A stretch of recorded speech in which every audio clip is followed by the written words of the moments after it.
This is Phantom Electric Ghost, and we're live on the air with M.E Torrey. You're an author, and we're having you on the show for the first time. Welcome to the Phantom Electric Ghost podcast. How you doing tonight? Thank you. It's good to be here. I'm doing great. Glad for Right. this opportunity. Well, thank you for being here. I love to talk to creative people. We did this. We created this space to be able to talk to all kinds of creative people: actors, directors, authors, musicians. And you're an author. And we're going to talk about some topics today. But before we get to the start of that, a couple business points. We do have a QR code for Podmatch. Podmatch is a service that allows people to find guests and find hosts on podcasts and find each other. So if you take a QR code and scan that, you can check that out if you're somebody who wants to be a podcast guest or you're a podcaster looking for guests. That's how we book our guests on our show. Want to let people know about that.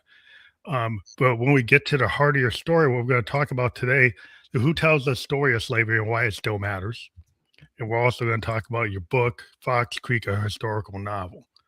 So when we get started, one other thing I always ask any guest on the show, like what motivates you and why do you do what you do? So that's my first question. Yeah. Just jump right in there. I'm glad. So I think what motivates me is just this deep sense of my responsibility toward issues of social justice.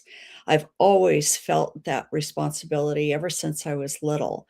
I'm a child of the 60s, and I recall the civil rights demonstrations that would have been on our TV, the, let's say, marches that were led by MLK Jr. School integration was happening at that time.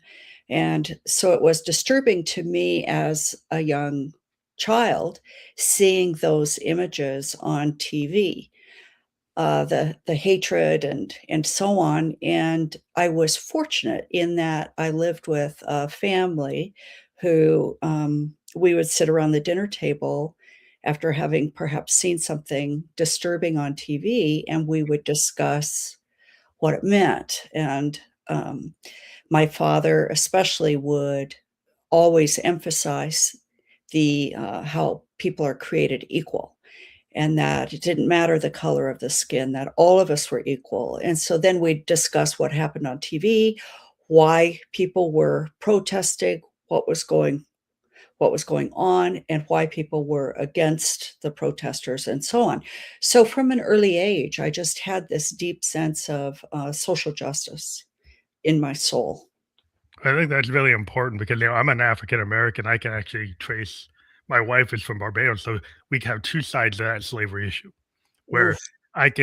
our family figured out on both sides, like my last name's Jones and my mom's name was Hall. Both sides of our family being African American, we can trace our slave holders. Our names are our slave masters' names, our last names.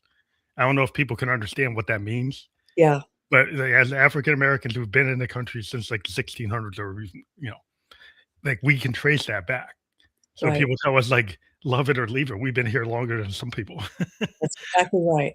and social justice, being in, unless you decide not to pay attention when Exactly. you're African American. I'm a child of the '70s. I had to deal with busing, Yeah. and I had to deal with people going to school. First day, they were calling me names back Oh, in 71, 72. So I have, you just have to understand it. People don't want to understand it, but I'm glad that you actually grew up talking about it because a lot of people don't like to talk about things that are hard. right, I think it's really cool that you do. right. Uh, Yeah. My family didn't change the channel. We watched it. yeah, you don't go switch to sitcom, switch to sports. Yeah, that's what people like to do. So like the interesting thing that you do is like you create a historical novel. It's not nonfiction, right? It's actual fictional representation, but you've done research it's historical, right? Yeah, yeah. So, it began with a trip to Louisiana that I really hadn't been expecting.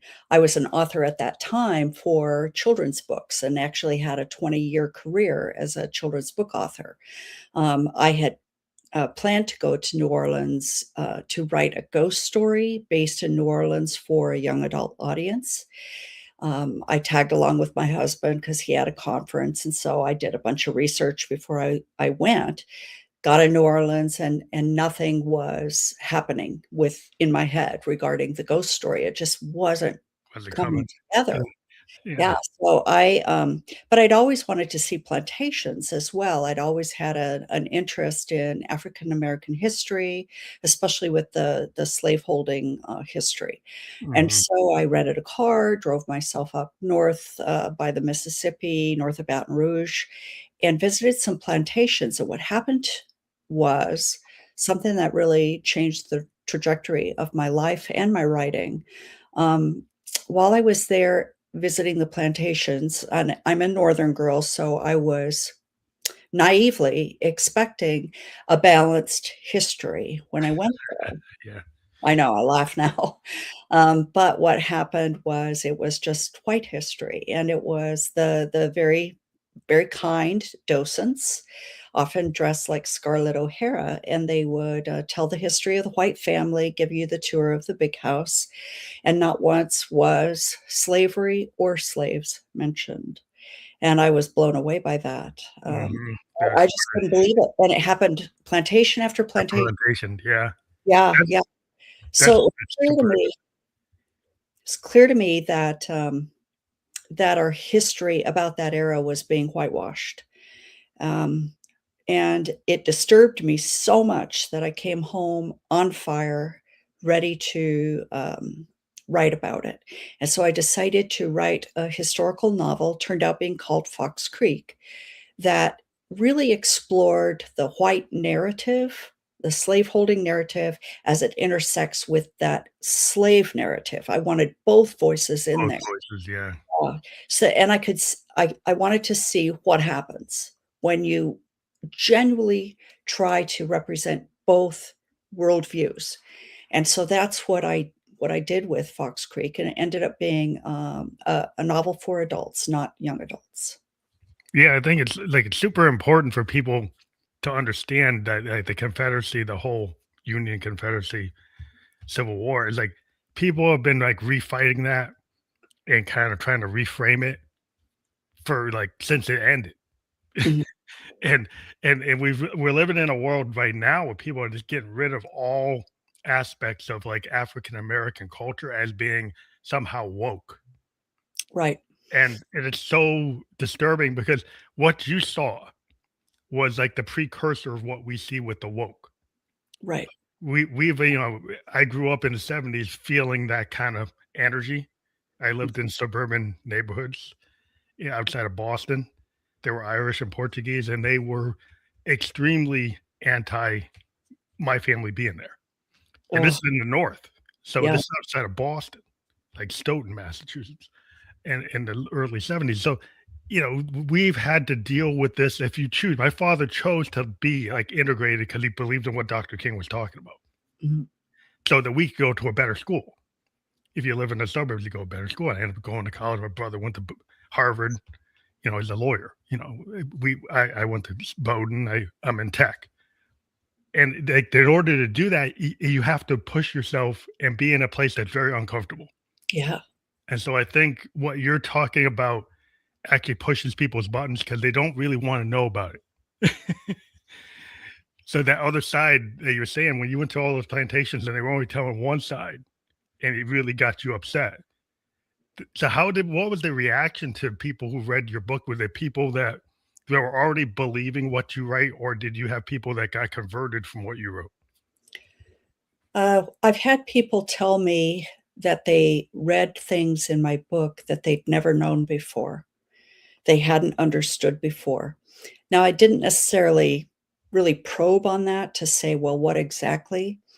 But the feedback has been overwhelmingly positive, even from white people, but what's interesting is, I'll have conversations with people, "Oh, you write a book. Oh, what is it?" And so on.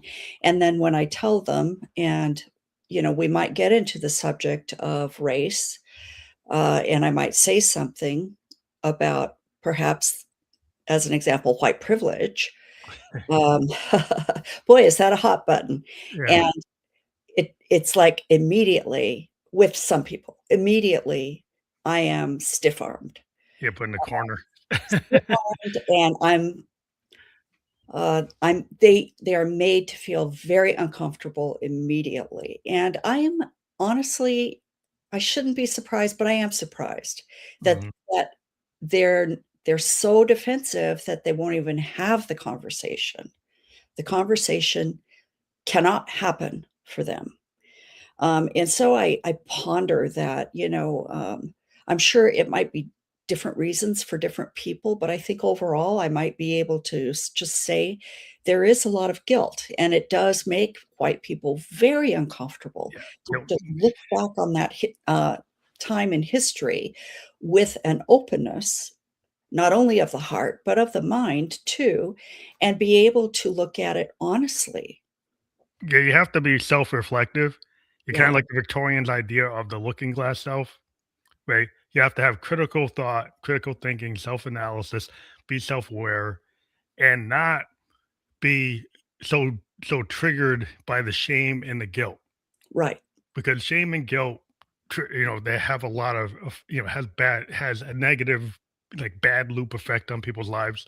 They get locked into it. They find a way, a path to get around it. A lot of it's like pushing things down. I've talked to a lot of therapists that talk about that, and I was a sociology major, so we talk about the microcosm and the macrocosm and anatomy and all these social ills, and what happens in the family at the microcosm level, like, bleeds into the macrocosm. They bleed back and forth. right, So absolutely. you get these social mores where it's better to push it down. It's better to not talk about it. It's better to not feel guilty, not feel shame. Right. Right. So a comment that I might get would be, "That wasn't me. I didn't live back then. That time is dead and gone, and I'm living my life right now, and I'm just doing me." That's the interesting thing about that is, I work in the insurance industry. I work in software, and insurance companies in their libraries have the slave policies of showing that the people were property. I've Yes. actually, when I worked at one of the big insurers, I actually went to the library, and one of my uncles said, "Go check that and see if you can find one." And I actually found them on the microfiles and then the stuff in the archives of some of these big companies. Yeah. And it's like that people don't. It's like there's the reason why you should know about it is because there are people who have their legacy, their wealth, their privilege built on unpaid labor, right? I'm part Native American, Blackfoot and Cherokee, and they stolen land. Yeah. So like it's a big deal to us. Right. Absolutely. So you might not want to hear it, but Yeah. the Middle Passage was a thing. Yes. You might not want to learn about it because it makes you feel upset. But it's like people don't want to hear about something that makes them, because like there's a whole kind of fantasy, not exactly a fantasy, about the whole idea that like our country being founded and it's all this freedom. But when Mhm. you read the Constitution, it says we're three-fifths of a human, Right. and nobody took it out. Yeah. So being a educated, African American, I kind of question like, what is that? Yeah. I think that's like the source to me of the Exactly. problem. You don't address that, how are you going to address anything? Right. Right. One of the In my book, Fox Creek, one of the major reasons why the slaveholding South wasn't willing to, like, give up slaves is, like you said, first of all, the property, but secondly, the amount of money that was invested in the purchase of each of those individuals was huge. Slaves weren't cheap. To own a slave back then, my book starts in 1843, and a male slave in the prime of his life would have sold upwards of $1,000 in those days. That's a You lot of put that money. in today's money, man, that's some heavy money. And so, for them, it made them enraged that the North would tell them, "Well, just free your slaves." And they're thinking, "Well, wait a second. I spent I first of all, I legally purchased them, and then I spent all this money. Where's my compensation? Where is the labor force to replace it? And so, and that was a huge economic consideration, and it made people. I mean, money today makes people hot under the collar. So for them, it was a matter of money. It was a matter of how our economy runs. Um, yeah, it's just That's interesting because today we still have, kind of indentured servant mm, situations going on all over the world, yeah, right? And even have some levels of slavery still going on all yes, over the world. And then now we've got prisons that are industrial prisons that, even after 1865, the so-called free slave, if he walked wrong down the street or walked down, on a train track, they found these laws to put him back in the plantation, back in the prison. So the right, prison industrial complex has existed since 1865 right, to 66. Is still being kind of used today with this warehousing they're starting to do now. right. So like people don't learn something. I think what we see today is like a repetition of the bad behaviors not ever being addressed and never really, accounted for. Right, and that's the key, and unless white Americans are finally ready to do a reckoning with their past, and I don't mean a reckoning in terms of guilt, I mean a reckoning in terms of just basically being accountable for being part of that legacy. Unless we're willing to do that, what you said will continue to repeat and repeat and repeat. Yeah, because I mean, I think some people, there's a point where some people are like, "Oh, well, how can somebody that's not African American write about slavery?" But, historians write about things and they're not of the culture. Like, people write about, Native Americans, they write about the Japanese, they write about anybody. Right. Anthropologists can always talk to anybody. I mean, you write fiction, it's different to being an anthropologist, but I think it's the same perspective to me Yeah, because it's good for somebody to step outside their own culture and yeah, actually learn about another and going through the process of doing the research, doing the work to be the creative and create a piece of work, art. yeah, It actually is going to have like a social conscious message to it because you pointed out that that's was something you're into. Um, and that's not, to say that it's woke. I think it's important yeah, to have empathy, right? yeah, Right. yeah, absolutely.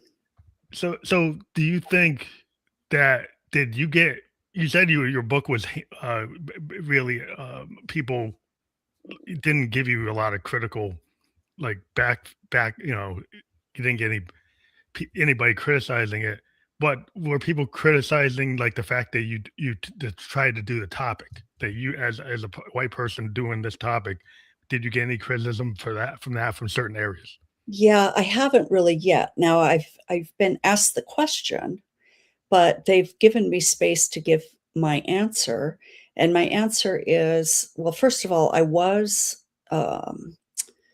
had a lot of trepidation about putting out this book because I'm a white woman, and, my main character is a young Black woman, and so I had some trepidation, would would this be well received? And a friend of mine said, "Oh, you're gonna quote unquote, you're gonna get crucified."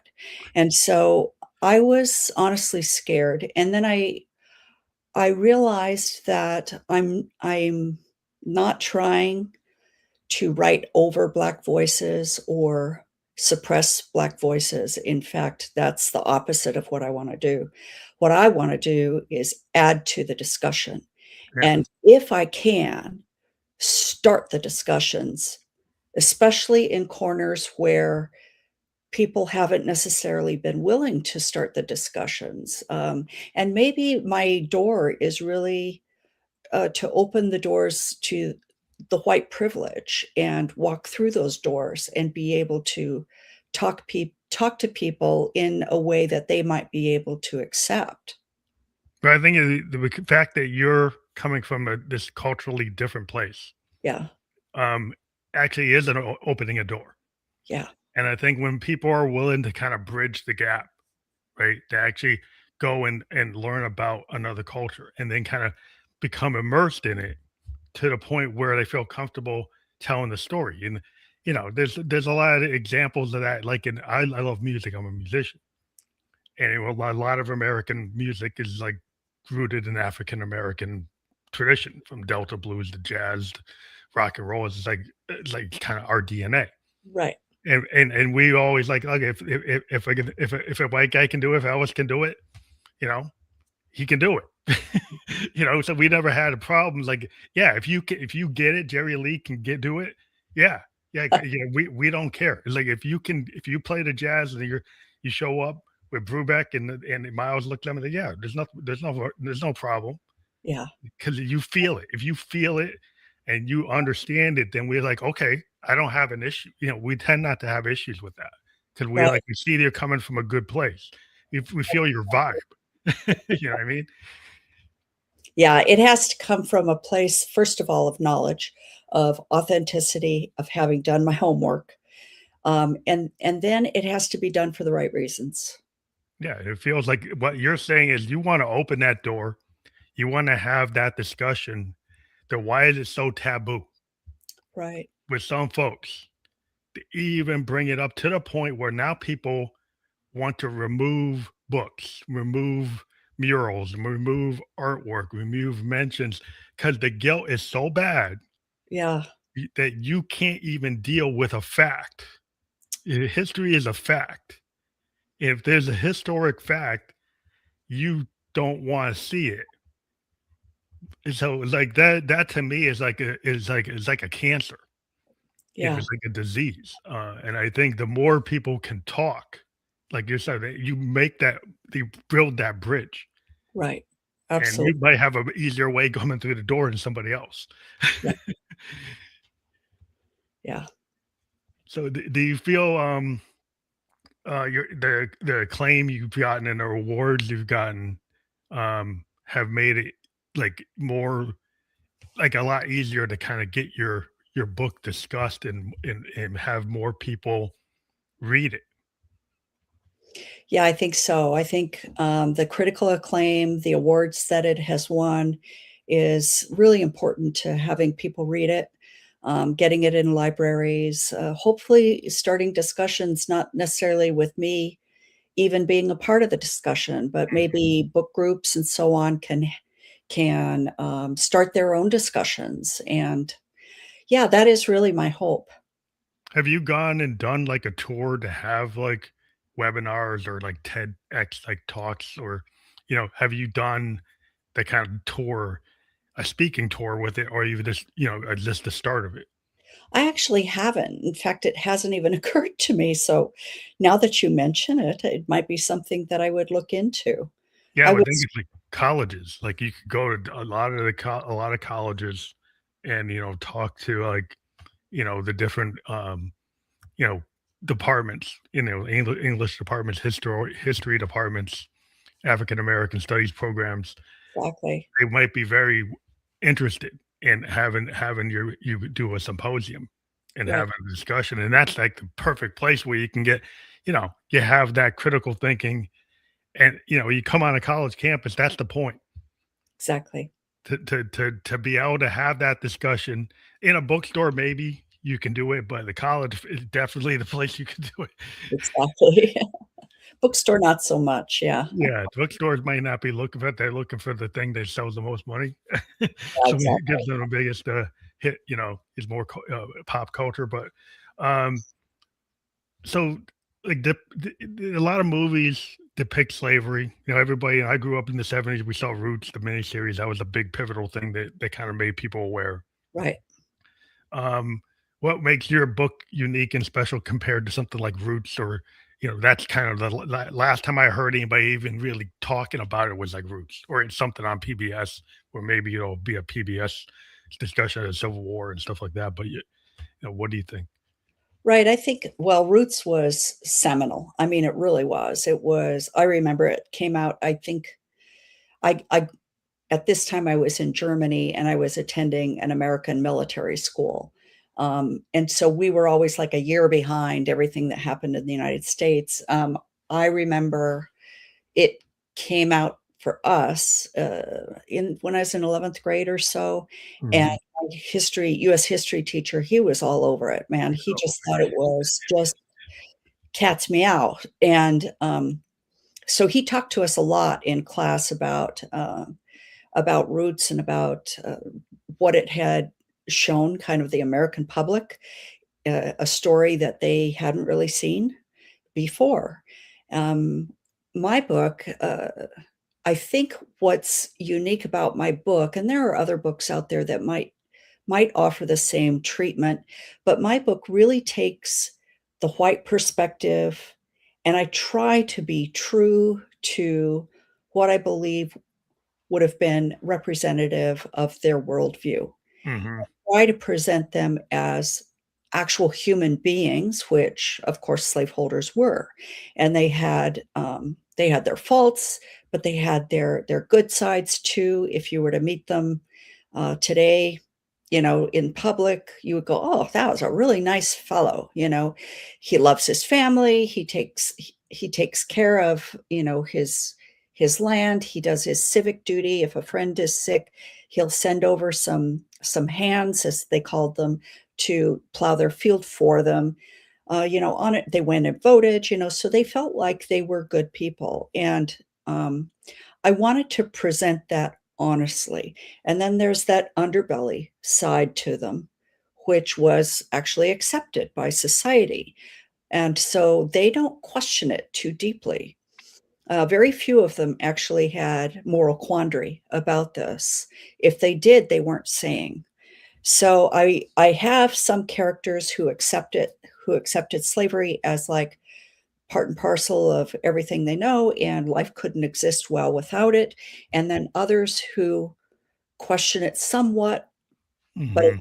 will. And then others who like, this Yeah, isn't right. like abolitionist type mindset, because, like, the thing about it that's very contradictory to me is the fact that the Constitution is talking about, like, all this liberty and we have freedom, of, the right to have this, the right to have property, the right to pursue all these rights. But it's really, if you think about it, like, the women couldn't vote, Right. right? The indentured servants couldn't vote. Yeah. Um, people who actually didn't own land, a lot of times the workers couldn't vote. Right. So it was still coming from this kind of aristocracy that had come over Yeah. and put it down on paper. There's this big ideal better than Athens, but still, it was really meant for, if you read James Baldwin, you read some, W.E. Du Bois, it's like there was a critical analysis of what is really going on here. Right. And so there's a moral quandary with when you try to say, that you're a good person, but then the problem I have is like, well, the Bible was kind of telling them that we're the sons of Cain. Yeah. So you justify it religiously, you justify it through other means, and then you can say, "Well, I'm a good person." Right. But it's like at the end of the day, human beings are human beings. If Right. you see the human being as a piece of property, Right. you're not so good. Right. So it is, I mean, it's full of hypocrisy. It's full of contradiction. And I made sure all of that was in there. And what I tried not to do was I tried not to impose my author bias onto any character. And I do have my biases, you know, as I write them. And I try to instead be true to that worldview. Whoever my viewpoint character is at the moment I'm writing it, I am true to them. Um, and you know, that creates an authenticity in the book that I don't think many books have. Now, Yeah. I wanna also talk about this, the slave point of view that I wrote. You know, for both white and slaves, I read, you know, diaries, autobiographies, journals, letters, whatever was available, many, many, many different writers to get a broad perspective. But what was different about the slave narratives that I read versus the white narratives is the whites were literate. They were allowed to read and write. Slaves, it was against the law for them to know how to read and write.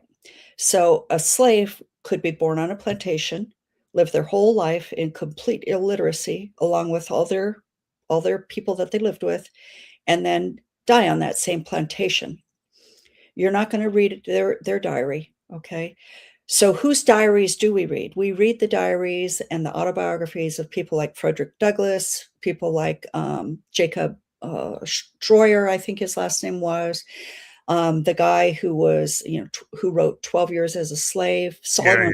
yeah. Yeah, you have some of Well, the people that yes, actually were we living. read about the people who escaped, Yeah, okay? And the that's massacre. an exceptional subset of people who were willing to risk their lives and maybe even the lives of their family to get their freedom. No matter what, they're gonna get their freedom. That wasn't everybody, Yeah, okay? not everybody's able to do that when you're under the thumb of, like, a really powerful structure.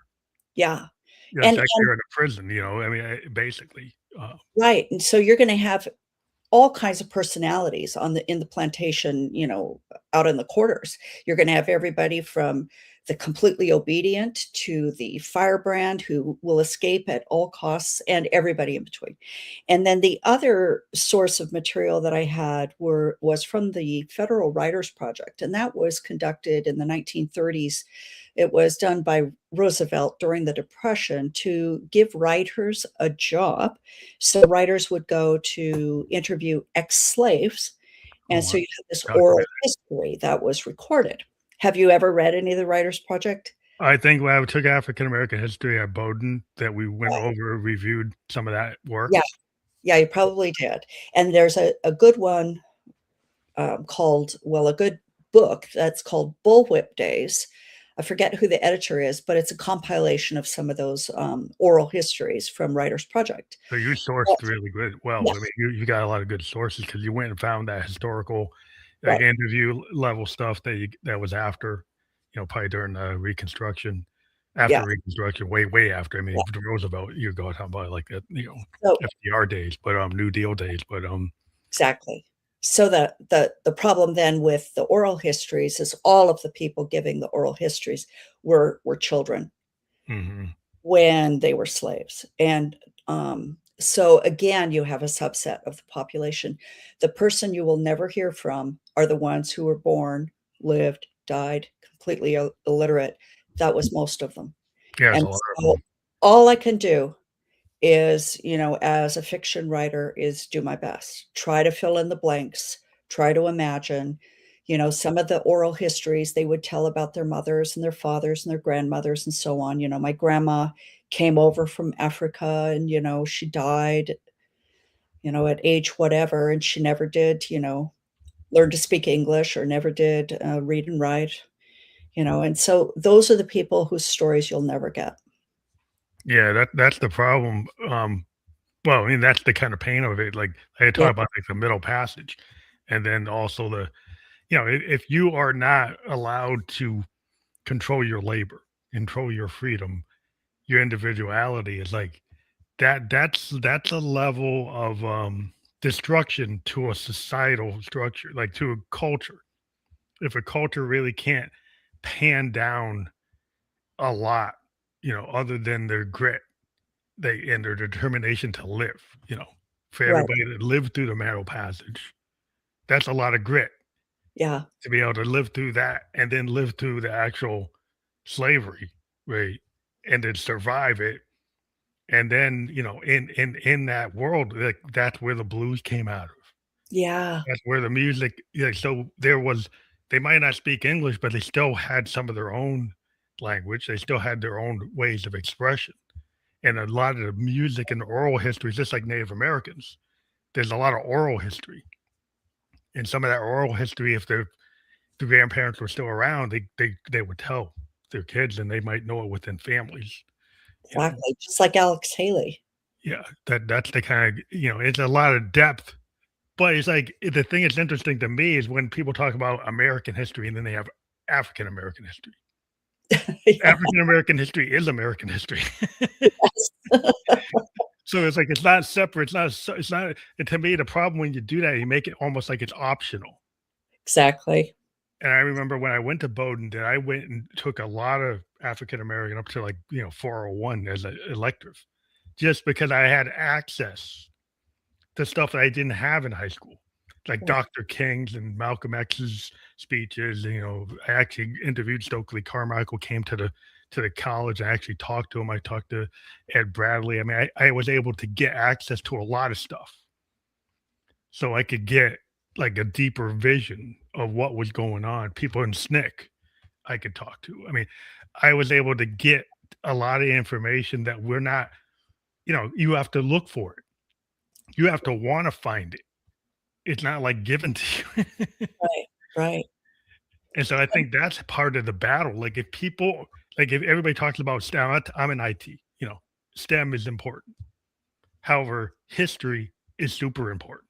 Mhm. You know, philosophy and ethics are important. Yes. You can't just have blind capitalism with no moral clarity, no Right. philosophy. Don't read Camus and Sartre. You don't read the ethicists. You don't read Thomas Paine.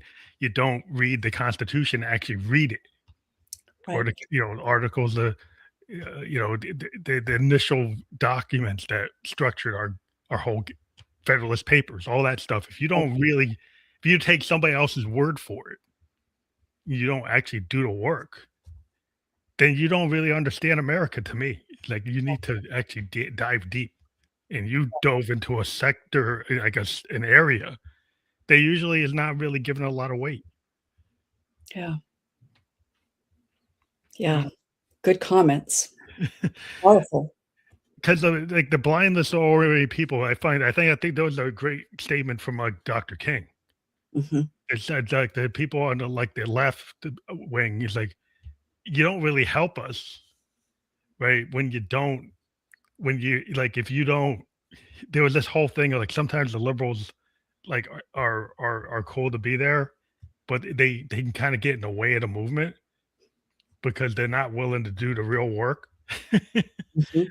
If you're not really willing to do the work, you don't really push it, right? You don't really like go and push on your families. Like, why can't we talk about it? Right. Like, why don't you know any African American history? Why don't you know about the Middle Passage? Like, why don't you know about this?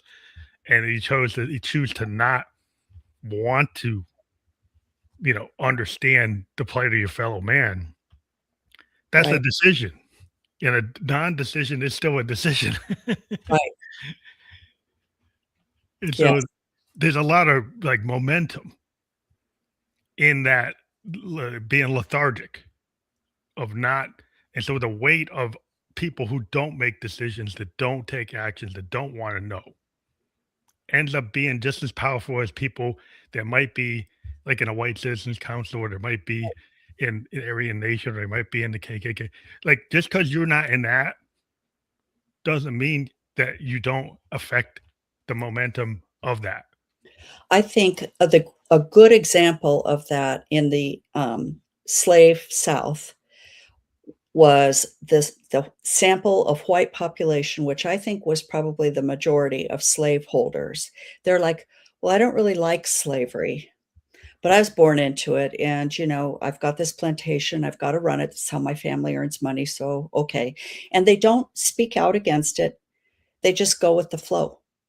And I think the majority of them were like that. The majority of them were not, the Yeah. Jeff Davis Jefferson giving Davis. his Yeah.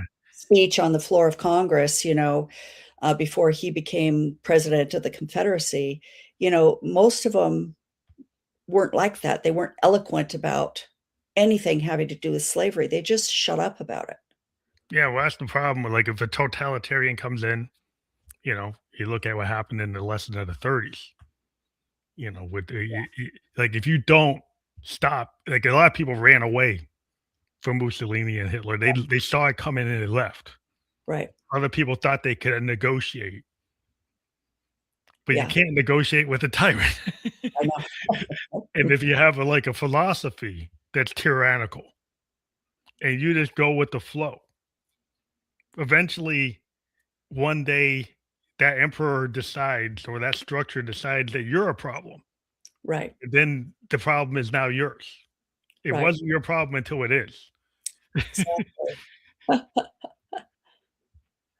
Yeah, so there's a poem and I can't remember the author, but a poem on the wall of the Holocaust Museum, and it you might recall it, and I'm gonna totally paraphrase it and probably butcher it, but it says something like, "They came for the Jews, and I didn't say anything, and they came for this person, I didn't say anything," and it goes on, and then it finally says, "And then they came for me, and there was no one left to Yeah, speak." that's the problem, because I think a lot of times the people don't understand is, like, if you have a structure, like, there's the machinery of, like, the whole cotton system of the sugar plantations, there was a reason for the profit. Like, if you don't, like, it's the same reason if you go into anywhere in the world where we grab like, the raw materials to in the supply chains, Right, right? You need that lithium, to make the lithium ion battery. You might have child labor to do that. You don't want to talk about it because you like your smartphone. right, But the same thing's going on today, but people don't want to talk about it. Some people talk about it, but other people don't. I think that's the same kind of mirror in the 21st century. There's stuff going on like that with rare earth minerals all over the planet, and the people mining them aren't really getting that. They're not being treated that fairly. right. I did a master's degree in religion, in the 2000s and graduated in 2006, I think. And my master's was in eco justice. And eco justice talks about the very thing, about how due to economic privilege, or just power, might, money, uh, corporations or countries will set up manufacturing facilities or whatnot, waste fields in areas where the people are so poor or so powerless that they can't fight against it. And so their water ends up polluted, or they have to leave because they're too sick to stay. That's eco justice. It's about, marginalized communities becoming even more marginalized. Yeah, I think it's like indentured servants to me. Yeah. There's like a lot of people are like they're getting paid way less than equitable cost. The economic environmental damage is not being addressed. So the cost of the profit is the high motive, but the worker doesn't get paid. Like that's the problem we even with AI today. Right. Now what's going to happen in the next 10 years is a lot of people who've never had that kind of economic justice situation, Mhm. a lot of white collar, a lot of Mhm. blue collar, a lot of union people are going to find out what happens when the means of production decides like we don't need the worker. Yeah. And so like we're going into a phase where there's going to be, and the problem is like, oh, it's technology. Technology always does that. But the problem today is this tech is doing it at all industries at once, Mhm. super fast, and that's never been done. Right. And so there's a lot of people who are going to feel that effect. And we're not really taught critical thinking. If you're critical thinking, oh, you can be an entrepreneur. You could go create your own business. You can get another job. We've been taught to kind of be on the assembly line or in Mhm. the cube. And if you can't get out of that mindset, there's going to be a problem Yeah. because it's almost like you're in that, like you're almost like 21st century illiterate to the ability to be able to get out of your class or be able to have upward movement. Yeah. Yeah.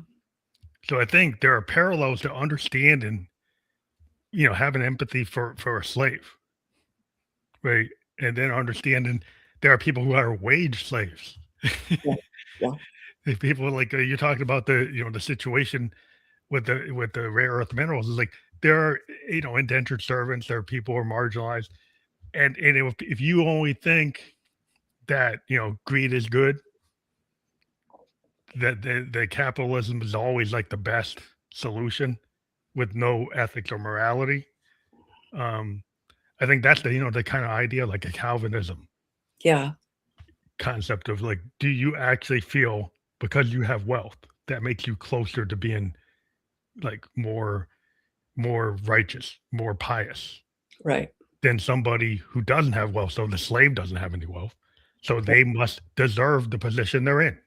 Was that the kind of mindset? Like if they're in a slave, then the order, the theological order said, well, that person doesn't deserve to be at the top of the chain. That's interesting. So, um, having a master's in religion, and then religion is a part of Fox Creek. Monette is my main character, and she is at some point when she's owned by the Genzi family, she is taught catechism. They belong to the Episcopal Church. She's taught a catechism along with the other household servants because some of them have been misbehaving. And it's Sarah, the mistress, it's her idea to, if she gives them catechism, that they might stop misbehaving. Now, this catechism is an actual historical one that I got off of a microfiche. And it Mhm. was, I think it's copyrighted back in the late 1830s, so it would have been available to her in the 1840s. It's Episcopalian, and it was written specifically as a catechism for masters to give to slaves. Mhm. And, so when you read it, it is specifically tailored to keep slaves in their place. And they use the story of the Apostle Paul when he receives a letter from, now I'm forgetting how the story goes, but I guess someone's slave, Onesimus, had run away. Onesimus pleads with the person that he ran away to write to the Apostle Paul on his behalf. And uh, the Apostle Paul will then say, okay, you know, neither slave nor free, neither, Jew nor Greek, neither male nor female, this guy needs to be free. But instead, the Apostle Paul says, no, you belong to this other guy. Onesimus needs to go back. Mm. And so they sent Onesimus back to his master. And this is used as a like cautionary Justification. tale Yeah. for teaching the slaves. And they also went so far as to say, it's all question and answer, question and answer. What do you do when your master asks you to do something? You do it with all your heart. What do you do? What happens to you if you disobey? You get punished. Is God pleased with you when you disobey? No, God is very angry. Will you go to the lake of fire and brimstone if you continue to disobey? Yes, you will. Yeah. That's like using, you know, theological structure It's it's to a like, weapon. Yeah, they used it as a weapon. yeah, and that's where it becomes like that's the moral question Yeah, of like if you say all men are created equal, and then you do that. yeah, So basically, it goes back to what I said. Well, it says we're three-fifths of a human, so you're already structurally saying that we're not human, right? And then you're also looking for biblical reasons to support that. right. And so that makes you feel like, well, I'm righteous. I'm a Mhm. good, pious person because I'm just following what's in the legal book and the more in the constitutional book. so Right, then you say, well, I didn't do anything wrong. And the problem is like, well, there's a judgment. I'm Buddhist. There's a higher level judgment that's beyond whatever man does. It's like universal law, right? Of what you do for karma. The right. energy you put out, the energy you put back. If Yeah, what you do has a negative effect on another human being, no matter what artifice you put around it right. to try to get it around it, that's just manipulation. That's not really what it is. I agree totally. And I think Doctor that's the hard Doctor part for people to get into because they don't wanna get to that. I think they don't understand how we're all so connected. They think it's just them. Dr. King said, "An injustice anywhere is an injustice Everywhere, everywhere. everywhere." Yeah. And that's speaking to that same idea of we're all connected. What you put out, you're gonna get back. Yeah. Yeah, because when he died, he was helping sanitation workers. Yeah. He was looking at the Vietnam War and said it was not just. Right. And even the Kennedy Johnson administration, like, they didn't like that Right. because, like, he wasn't gonna just fit whatever narrative they wanted. Like, I'm a free thinker.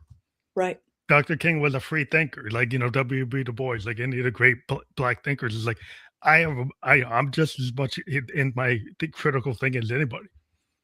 And just because the government says this doesn't mean I say, well, that doesn't look true to me. Right, right, exactly, So he's like, exactly. you got to say what you feel is the right thing. It's like, so that's a hard thing to deal with because people want to like live within structures. They want to live within paradigms. They want to live within like the social mores Right, because it's like you get punished if you go outside of it. Like you said, they like the slave is going to get punished if they don't obey the master because that's the law. That's the divine law. right. And So in my book, the mistress, Sarah, she's one of those ones who does question it, but she doesn't question it enough to, like, critically think, "Well, this really is wrong." She questions it, but then the Bible and the catechisms like this, the one I just talked about, help her come to a sense of peace, feeling like she's doing God's will in looking after the flock that God has given her to care for. So that's kind of her justification of how she makes peace in her own head so that she doesn't go crazy.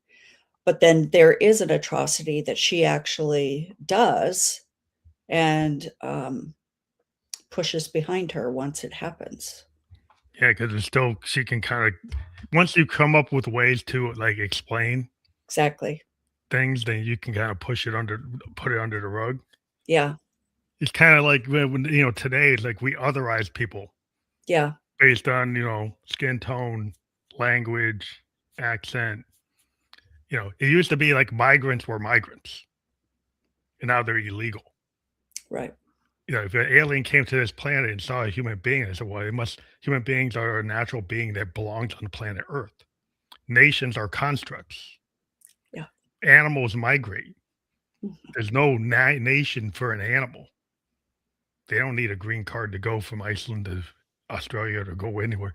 They go wherever they natural migrations. To me, like, okay, if capitalism is a natural process and I should be able to economically go do whatever I want, how come I can't migrate with Yeah, all this leverage? And the leverage tends to be somewhat like slavery in terms of if you don't speak the right language, you don't have the right tone, you don't have the right culture, you can't optimally go to where you actually could be utilized.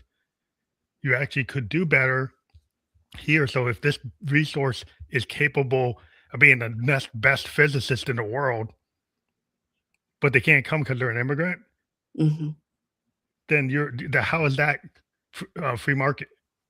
right. See, right there, you have another paradigm problem that it goes back to the same problem that you had with slavery. Yeah, People aren't thinking. They're not critically thinking about what's going on. So your book can open up like a gate to like if you look at that, what's the parallel happening now? yeah. For me, it's pretty clear. I do think a lot of people are kinda lazy. Yeah, they don't do the work. Thinking, it can be hard and uncomfortable at times, especially when you think into spaces that may infringe on your freedoms, your, way of life, and the way you've always believed yourself to be in the world. If you have to reevaluate that, who wants to do that? So, yeah, it could be pretty tough. Yeah, because I mean, if you think about it, like if you allow people to be as efficient as possible, economists have looked at like racism and sexism, actually affects GDP. Economists have actually looked at it and say, well, if you didn't have it, you would actually increase GDP. But the mindset is, oh, diversity reduces GDP, Yeah, but it does. That's a false construct. right. And so, if people are in that mindset that diversity goes reduces GDP, so then they're going to become less diverse, less tolerant of other cultures and other people, and it's not actually true. It's just as not true as what was in the Bible saying that you have to follow the master. Yeah, So I think that the people are kind of lazy. They don't people don't read today, you know. So do you have an audio book of your book, or do you It's or you actually being created right now. It's half done being narrated. Kendra Woods is my narrator.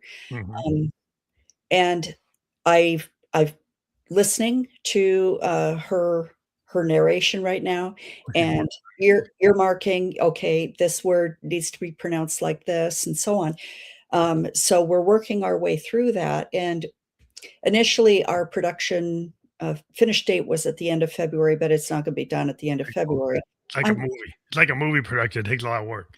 Yeah. So, it's better that we do a good job and get it done right, and, so I don't imagine that it would be out any earlier maybe than mid-April. But I think it's really important because, a lot of young people, a lot of people on the go, they don't they the audio book is a new way of consuming literature. Yeah, And if you can get more people to become, audio auditory literacy, right, know, they can get people to get into something that they physically don't have the time to pick up the book or pick up the Kindle. They're in the commute, they're on the plane, they're in the bus, they're on the Uber. If they can do that, then they actually consume that material. So you can get people to engage yeah, and get yeah, pulled into your work. yeah. My mother, she's read it, but normally she listens to audio because her eyes are so bad that it's a Yeah, that's struggle, another problem. you Yeah, as know? I get older, I got glaucoma, so I'm like, I'm not looking forward to that. So, Yeah, I mean, yeah, as you get older, things happen, but yeah, they having audiobooks is a cool thing for me too. yeah. I'll send out an announcement when the audiobook is available. Yeah, I just think it's super engaging, to have you, like, take on the work that you did because you did a lot of research, you actually did the work, and then you had the creative license, that's what I love about creative people. Is, somebody could go and do like an anthropology, be a historical nonfiction and try to write like about a specific incident or specific issue. But when you humanize it through storytelling, Right. I think you can get more people because how many people are going to read like a textbook? Few. 'Cause Yeah, that's in the college, you can get the college kids to you get it on this, the syllabus, then they'll read it, but you're not gonna get if you do it like the way you're doing it, you can get wider adoption, right? yeah, yeah. Yeah, hopefully my book will help bridge that gap. Yeah, help inform and yet I'm a storyteller at heart, so I just am always creating stories and always playing with the characters and what can happen next, and yeah, But I think stories are like how we consume, you know, everybody tells a story. Authors are the best, creative, they can actually engage at a deeper level than just the everyday stories that we tell each other. That yeah, you can actually, you build like this, a world. Somebody gets drawn into that world, they get drawn into the story, they understand the message. So if you were gonna like close, like what are like three like messages or lessons learned from your novel that your characters experienced? I think the most important lesson is to, whenever I've thought about slaveholders before, or when I've heard white people talk about them, if they're willing to talk about them, they always call them other. The slaveholders were other, they were monsters. How could anybody have done that? And I think, they're misunderstanding when they think that way because slaveholders were ordinary people just like us, and, they were caught in a system that had them. So, slaveholders were humans just like us. They made decisions because society said it was okay. And that today we need to look around us and say, what decisions are being made around me today that are truly not okay, even though society says it is okay? And we need to be willing to say no. to those things and be willing to tell our truth and stand up to it, just like the people in Minneapolis did. Oh You know, yeah. standing on that front line in the freezing, freezing cold and being willing to stand up to basically a federal army and say, no, you can't do that. That's wrong. So Kind of like, that's, yeah. yeah, that's the first one. The second one, I hope that people would simply open their hearts and their minds to having discussions about race, because I believe that we can't heal as a nation. I think we talked about this already, but we can't heal as a nation our racial issues until white and black are talking about it. It's not up to the blacks alone to heal, Yeah. and it can't happen without a mutual healing. We have to heal together, Yeah. and we have to Can't do it. band-aid it. They would probably even put band-aids on it and Yeah. not actually dealing with it. And that doesn't work when you have something that needs stitches or you need surgery. Yeah, yeah. White people can't say, "Oh, that's their problem. They have to heal from that. It happened to them. I wasn't there." No. So, we have to heal together. We have to talk with each other, and we have to be willing to hear each other too. And that takes open hearts, open minds. Third point. Hmm. I'm struggling to come up with a third point. That's fine. I mean, I try to get pulled out of people. It doesn't mean you have to do it. Okay, okay. But I think it's important what you pointed out. I'm gonna close out and say that the QR code up there now is for your, metorrey.com. So if people click on that or scan that, it'll bring them right to your website. I'm assuming on your website, you can get right to your book. Yep, yep. Yep, So there are links to the books, Amazon, Barnes& and Noble, but I always encourage people to go to the third link that I have, which is called bookshop.org. mhm. If they go there, then it will benefit their local independent bookstore. Oh, that's a good thing. Yeah, Yeah, I like to have physical books when I like to collect them, just like a thing, like, it's harder to read them now because of my glaucoma, but I still like to have physical books. right. Yeah, Because me the too. old school, I'm a child of the '70s. Like, even though we have all this tech, there's something about a real book that feels important. Even though we were talking about audiobooks, I do encourage people to check it out because I think you get drawn into it and then unplug from all this tech and Yeah, get into a book. I I think it's super feel that. important. We talk to authors all the time. I think people should make time in their life, push them, give themselves some boundaries, and read a book. Find a book from a new author, like every however fast you can consume, but make it a regular part of your life. That's what we try to talk to authors on the show all the time. I want to thank you for being here Oh, thank and you what so you're doing on much. this podcast. It was absolutely my pleasure. I had a great time, and so thank you. Yeah, we want to let everybody know we've been live on LinkedIn, YouTube, and Kick. We will be on major podcast platforms like Apple Podcasts, Spotify Video Podcast, Amazon, iHeartRadio, Newsly, a bunch of other ones by the end of the day tomorrow. And we'll have a link for a landing page where people want to go and dive back into the interview and check it out. But thank you for being a guest on the Family Electric Ghost podcast. Have a great night. Thanks. You too. Cheers.